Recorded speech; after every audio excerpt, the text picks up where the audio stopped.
Hi everybody, a bit of a change of scenery. At the front of our house always gets loads of sun in the morning, so I thought I'd do a wee video for you on the front porch. I had promised I'd share some more stoma stuff with you, so there's some terminology that I learned as a stoma patient. I still haven't figured out what they call people with a stoma. I'll need to ask the stoma nurse. Anyway, there's some terminology that made me laugh when I heard it, and actually does form part of my day-to-day kind of experience of living with a stoma. So there's a couple of terms that I was going to share with you that hopefully will make you smile. And then I've got a funny story.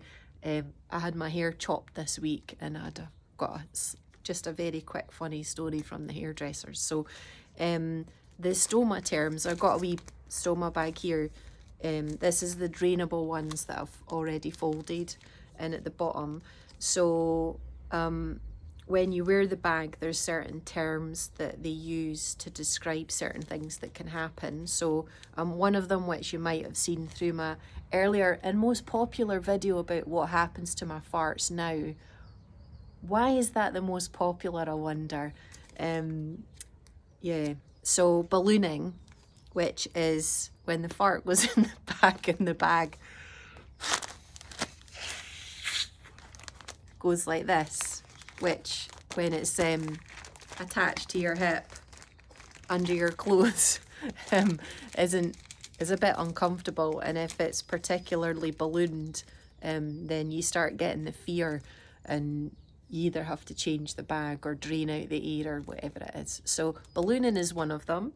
One of the other ones, which I've been racking my brains for a week trying to think of a way that I could demo it, but I'm just going to try and explain it as best I can. So the term is pancaking, and basically what it means is when the stool passes through into the bag, what should happen, especially if you've got a colostomy, which is where the large intestine comes out, is slightly lower in your bowel, so it's got longer when it goes through the bowel to form into an actual shape.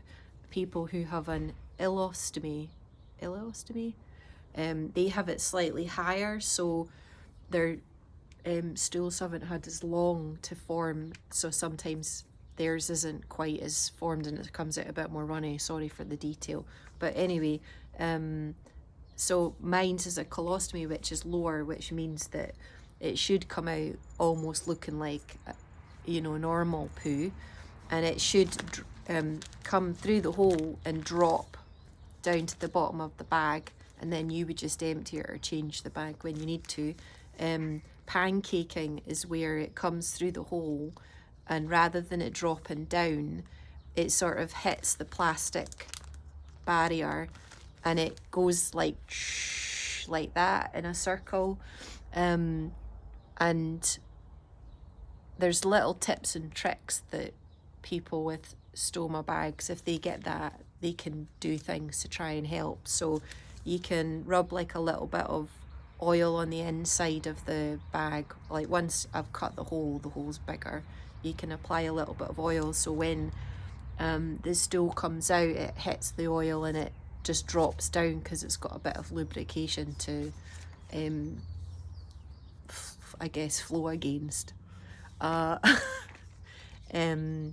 sometimes the type of bag that you have can also have an impact. So ballooning, pancaking, and then if you've spent any time with me over the last couple of years, I'll use the term leakage quite a lot, but usually about facial leakage, where somebody's been told something that gives them a facial reaction.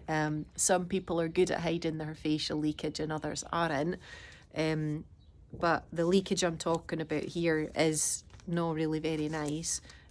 So there are occasions where you'll see with these bags there's little slits in the side. So there's the odd occasion, depending on how it's stuck to my body and if I've stuck it on long enough, and depending on how long the bag's been on and things, and if you've been in the shower, there's lots of different things that can impact the stickiness of that. And I'm in a bent over position, which can sometimes create little gaps. So on the very, very odd occasion, there might be risk of there being a leak. But normally you get pretty good at just checking the bag and seeing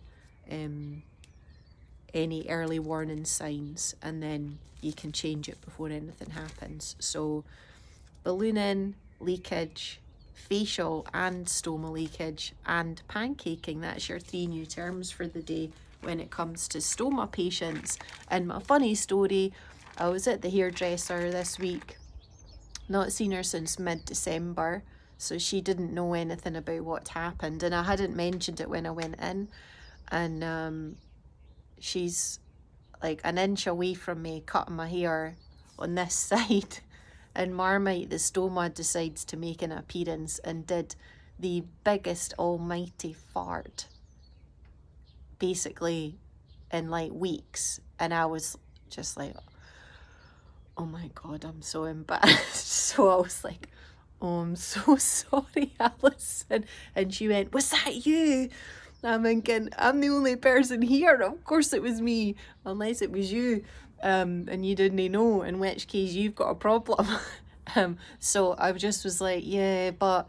And then I explained I'd had a bowel obstruction and I had a short-term, or hopefully short-term stoma, and I have no control over it, and it just does what it wants. And Marmite the Stoma felt like it wasn't getting discussed, so it made an appearance. So she was just chuckling away, and when we left, she was like, oh, I hope you're feeling better soon, and next time make sure you get that stoma tail. I'm not wanting any farty bags in my salon.